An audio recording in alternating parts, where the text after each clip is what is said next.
আসসালামু আলাইকুম প্রিয় দর্শক, আজকে আপনাদের সাথে যেটা শেয়ার করব এই যে দেখেন, আমি নিজে ব্যক্তিগতভাবে খাওয়ার জন্য এই যে জানেন যে আমি যেটা লাইফস্টাইল ফলো করি। তো আমি এখানে এই যে পেঁপেটা আগে বয়েল করে নিলাম, কারণ পেঁপের কুকিং টাইম এক, আর এই যে লং বির যেটা আছে, যে লং বিরের কুকিং টাইম কিন্তু আর এক।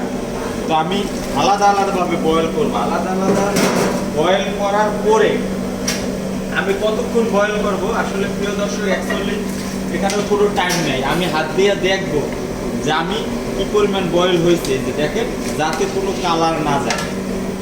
এটার যে কালার, যে একটা গ্রিন কালারটা থাকবে। এরপরে এই যে এখানে নিয়ে নিচ্ছি আমি চিচিঙ্গা। এই চিচিঙ্গাটা এটা নামানোর পরে দেন আমি চিচিঙ্গাটা দেবো। পরবর্তীতে আমি কড়ার ভিতরে ঘি দিব, তারপর ওখানে আমি একটু গার্লিক দিব, তারপর সব সবজিগুলো দিব, একটু হোয়াইট পেপার দেবো, ব্ল্যাক পেপার দেবো। এগুলো দেওয়ার পরে আমি অলিভ অয়েল দিয়ে নামাই ফেলবো।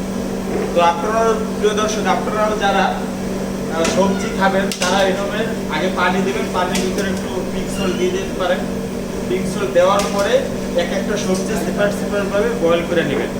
তো সবাই ভালো থাকবেন, সুস্থ থাকবেন, যে কে লাইফস্টাইল ফলো করবেন।